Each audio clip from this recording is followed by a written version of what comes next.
everyone, happy Cloak and Dagger Christmas. A bit of a different video for you today. I just realized I would like to do a video on tropes in mysteries, and this is a little bit inspired by the video I did last year with my Talking Amongst Our Shelves live show ladies, Becky and Bethany, which was Ways Not to Die in a Mystery, where we kind of poked fun at tropes that are in mysteries. But this is just kind of, I'm going to tell you the tropes that I do like, that I don't like. I am on allthetropes.fandom.com. I will link it down below if you wanted to see. So without further ado, let's see how many tropes there are. It looks like there are 90, so I am not going to get through all 90. So the first trope is the absence of evidence. So sometimes the absence of a thing is a vital clue. The absence of fingerprints on an often used item makes it clear that the item was cleaned. A tool missing from a set could well be the murder weapon. And I think this seems like something that happens in real murder cases in real life. So I think it works as a trope, and I find it very intriguing. Like, wait a second, there are no fingerprints. How are we going to find them? Anonymous killer narrator. And it says this trope is frequently seen in modern day mysteries and thrillers. In between the regular narration of the book that features the detective trying to figure out the case, there are sometimes chapters written from the perspective of the killer. I have only seen this in 2 books, and it would be spoilers for both of them, so I'm not going to tell you which ones they are. I find it fascinating and gripping because I think hasn't been used so much in the ones that I have read, so I don't mind it, and it was really honestly chilling and haunting. It can't be too creepy, then I won't like it. The next trope is beneath suspicion. A character who is clearly linked with all the victims of a crime spree is inexplicably not even regarded as a suspect by the detectives until halfway through the final act. And this, to me, is one that Agatha Christie uses a lot, and somehow she gets me so many times with this one. And I always think I'm going to be able to call it, and I don't. She's really good at doing it. All right, this next one is really funny. It says chronic evidence retention syndrome. Ladies and gentlemen, I'd like to raise your awareness of a tragic disorder affecting everyone, from common street thugs to criminal masterminds everywhere. Chronic evidence retention syndrome, responsible for the downfall of many otherwise competent bad guys. CERS can be recognized by some of the following symptoms. 1, the pointless hoarding of evidence against oneself, even when there's absolutely no need to do so. 2, keeping easily destroyed or otherwise easily discarded evidence intact. 3, having said evidence in a location trivially linked to you, and in extreme cases actually going out of the way to make sure it's clear that something is evidence and linking it to you. I think this can be done well, but also it can be really annoying and kind of beating you over the head with evidence. Like, yes, you mentioned that gun several times, or you mentioned the blue pen several times. I remember it. You don't have to beat me over the head with it. The next one, conviction by contradiction. So it says the classic whodunit challenges the viewer to solve the crime along with the detective. Since the viewer isn't a professional, the crime has to be set up so that the solution doesn't rely on skills only a professional would have. These mysteries often work by reducing the crime to a logic puzzle. You solve the mystery by finding the fact that doesn't fit. And also what it makes me think of is then when your suspect says something, some information that they shouldn't know unless they were there during the crime. It makes me think of a part in Harry Potter and the Goblet of Fire, but it is a spoiler, so I won't say it. The cut himself shaving trope. So an unlikely excuse used to explain away a suspicious wound or injury. Usually, when our crook does it, they'll be like, oh, I did this. I'm indifferent about that trope. Don't dislike it. Don't love it. Don't love it. This next trope is called Death in the Clouds, and that is a direct nod to Agatha Christie's book, Death in the Clouds. A standard mystery plot, someone is murdered on a passenger flight while it is in the air. From a writer's perspective, this has the advantage of providing both a closed setting and a limited suspect pool without feeling overly contrived. Because sometimes the house parties, you're like, why would they all go to this house party? Why would they agree to that? But a plane, people have to travel, so it makes sense that they would end up on the plane. And also, it provides the additional puzzle of how the killer smuggled a weapon on board. So I don't know that it's so much a trope, because how many mysteries are set on airplanes? Now I want to investigate that, but I thought Death in the Clouds was Great. The next one says the dog was the mastermind. You're getting close. The clues are fitting together and everything is unraveling. You're this close to finding the man behind him. And your trail of clues finally ends, and the big bad is the little kid that was always playing jacks in the park. So I love the hidden villain was underneath your nose the whole time. The dog was the mastermind. Kind of this...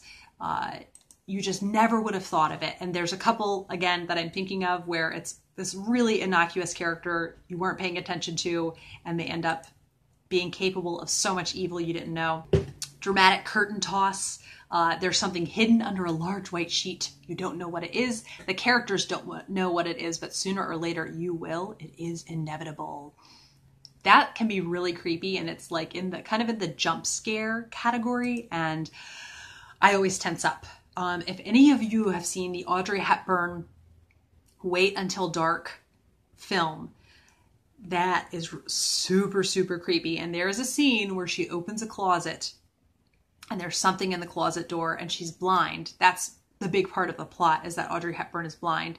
And that gives me such chills. The next one is the Eureka moment. And it has a quote from the detective series Monk. Sharona says, "Oh well, so this time you don't solve the crime. Who cares? Let's go get milkshakes." And Monk says, "Milkshakes, of course." This happens in a lot of Poirot, and he goes, "Oh, I have been such an idiot. Like, why couldn't I have solved that?" I love the Eureka moment. I think it's great. And then there's usually just things start moving very quickly, or they'll realize, oh no, this vulnerable character is with the person who he thought was innocent, but they're taking them away to kill them. I like it because I find it's a very pacey part of the mystery, and I enjoy that. The next one is everyone is a suspect. I love this. I love trying to guess from a big pool of people. I love it when everyone has a motive. I think it works really well because you can kind of really get into the nitty-gritty of the mystery if you know all these reasons why people were motivated to kill someone, and you just have to pick which reason was the one that actually happened. The evidence scavenger hunt is the next one listed. This is, where they know that there is evidence, but they have to go find it hidden. I think the best example of this is in The Law and the Lady.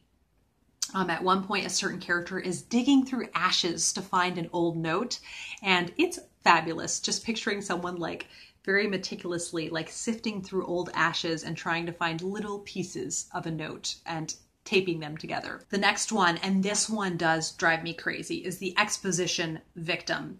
So kind of the person who just can't help, even when they figured out who the killer is, and maybe they're alone with the killer, and they continue to ask them questions and draw things out when they should be running, hightailing it out of there and not putting themselves in danger. And I don't know how realistic that one is. So that's a trope that maybe I can't be on board with. I don't know. It would be interesting to ask a real, investigator, would you actually do this? If you knew they were guilty, would you go by yourself to investigate things? And I don't know if they would. The next one, finger-licking poison. Poisons in detective novels are one of the great romances in fiction. Writers of the genre are always looking for new ways to administer the deadly stuff, which gives us this trope.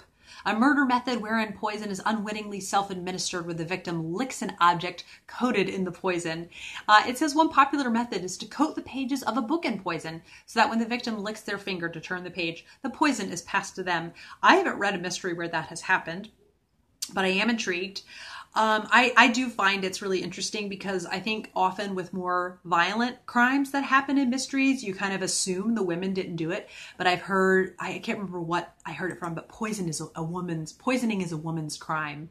And there's the chocolate box, the poison chocolate box or something. That's a Poirot one. And it's just an interesting device because the poison can be in so many different things, in tea and coffee, in the box of chocolates, like I mentioned. There's a lot of possibilities. I think it's a great trope. Hidden in plain sight. So something hidden is looked for in lots of secret places, and in the end, it turns out to have been plainly visible all the time, usually disguised as an ordinary object. And one example, to go back to Poirot, because a lot of these tropes, earlier authors formed these. You will notice if something is out of place by 2 inches, he will notice and he'll say, there's a reason that thing that's usually at the desk, the paperweight or whatever at the desk is 2 inches from where that it's usually kept. Why is that moved?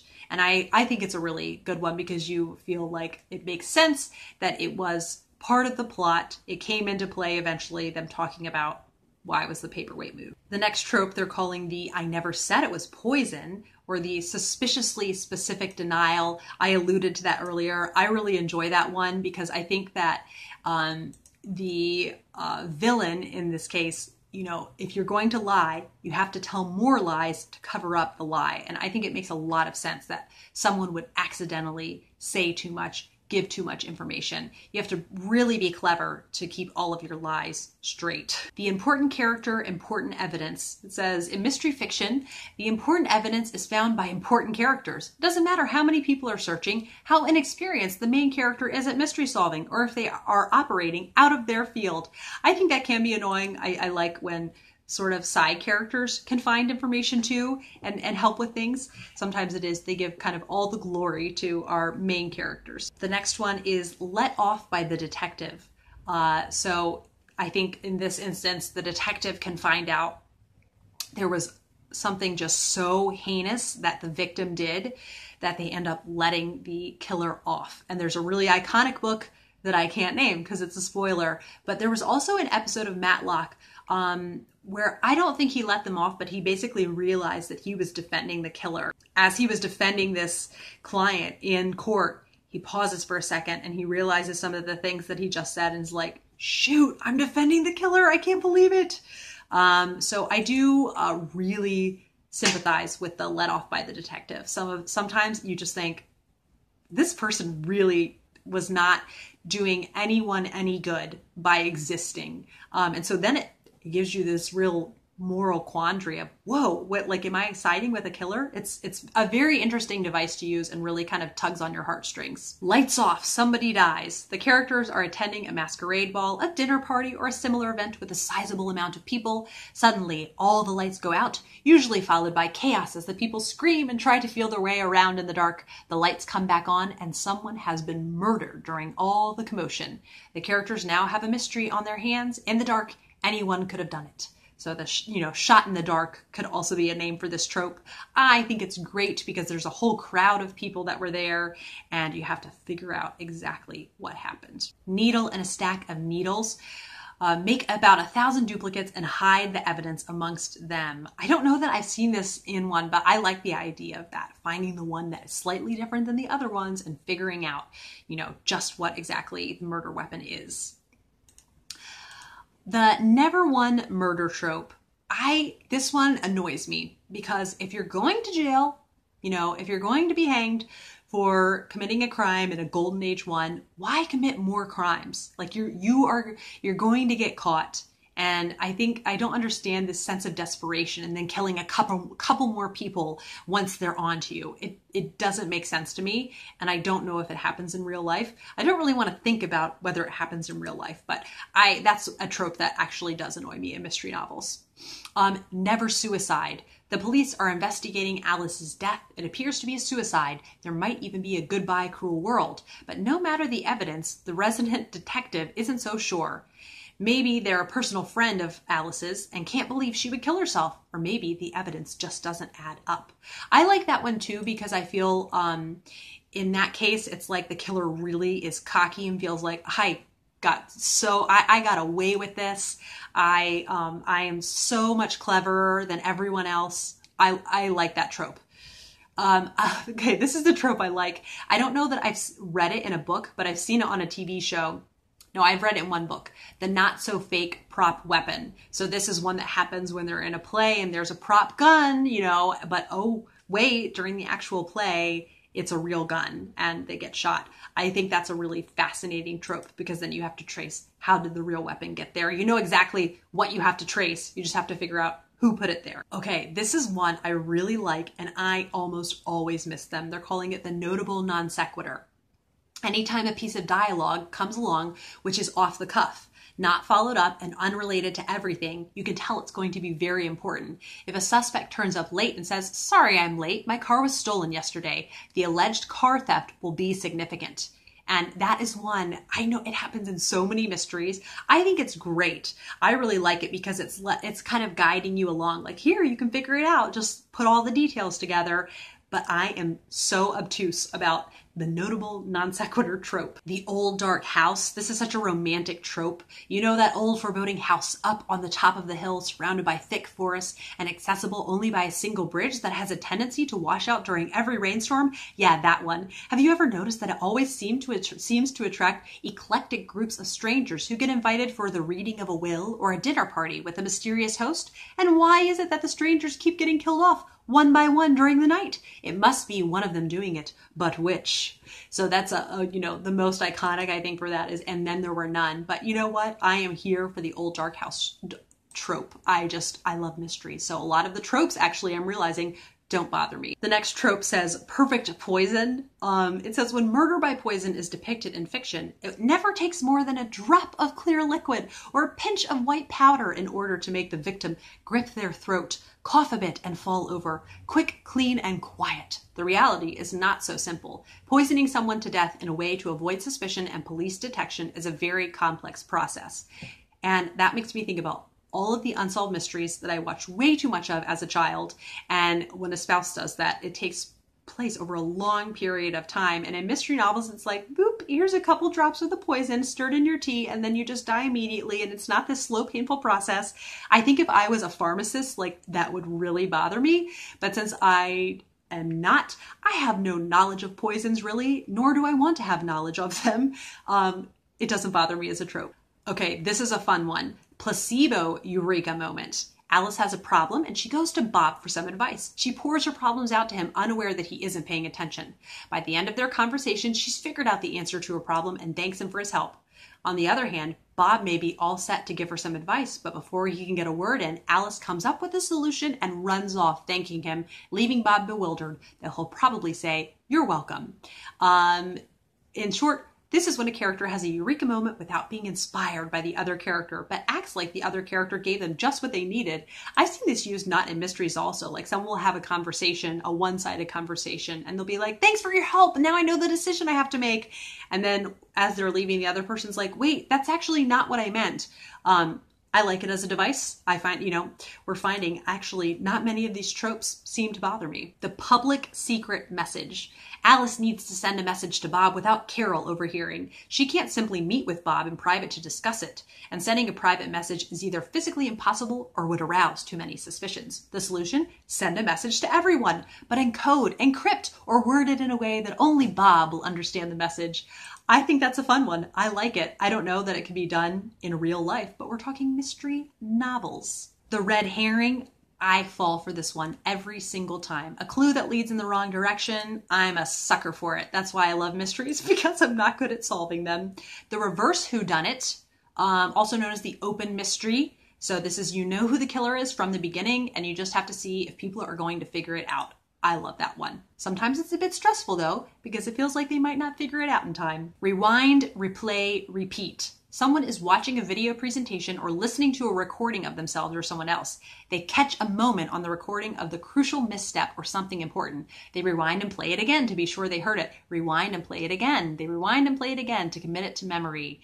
I like that one. I think if I read it in a lot, I might get tired of it, but I like it. Saying too much. Someone lets something slip that reveals plot-sensitive information to another character.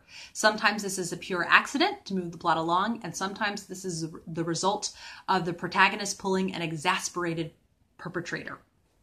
I like this one because I do think genuinely there are blabbermouths that they can't control what they're saying. They don't realize that they're saying too much. I like that one. And it is really, it gets me kind of really like rooting for certain characters. Like, oh no, they said too much. Are they going to die? And hoping they don't, and hoping that they'll be saved in time. Serial killing's specific target. The killer has a particular target in mind. However, if that victim just turned up dead, then the killer would be an obvious suspect. So the killer decides to kill a bunch of other people who share characteristics with the intended target to make the murders look like the work of a serial killer. That is one I've seen in several. I think it works. Doesn't bother me. I guess I like tropey mysteries, it turns out. Summation Gathering.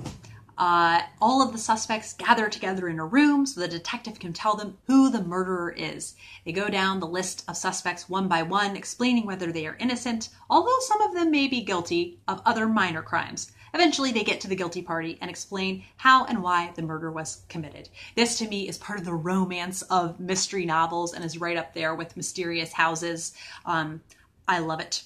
The next one is The Butler Did It. And this is a reference that is made so much. I don't know that I've actually ever read a mystery where the butler did it. It says a dead unicorn trope in murder mysteries. So I almost think it's more of a joke than an actual trope that's used. Let me know if you've read one where the butler did it. The game never stopped. A group of characters take part in a game and a murder mystery role-playing game, and then someone is apparently killed off for real. One of the characters gets accused of the real murder. There is much sleuthing, and then the truth is revealed. I haven't read, I don't think any with that, but I like the idea of it because someone's really taking advantage of the perfect situation to make it look accidental. This next one is The Unsolved Mystery. In mystery fiction, the most common ending is the one where the mystery is solved and the loose ends are tied up. In some cases, there are no answers, and in some cases, the detective doesn't even know the right question. I've never read a mystery with this. It would have to be done very well for me to like it, because part of what I like is the satisfaction of it being, the loose ends being tied up. Thriller on the Express. Train journeys provide a number of advantages for plotting a thriller. They are in enclosed space with a sense of claustrophobia, uncomfortable proximity to strangers, with several good justifications for why people can't leave. Janelle from Too Fond of Books has a great video on murder mysteries set on trains. I will link it down below. It's a trope I love. I just love the glamorousness of the settings that murder mysteries take place in. So that was just my thoughts on the common murder mystery tropes that are in the books that I love to read. And I hope that you enjoyed this, and I will be back for another video soon, and happy Cloak and Dagger Christmas. Bye.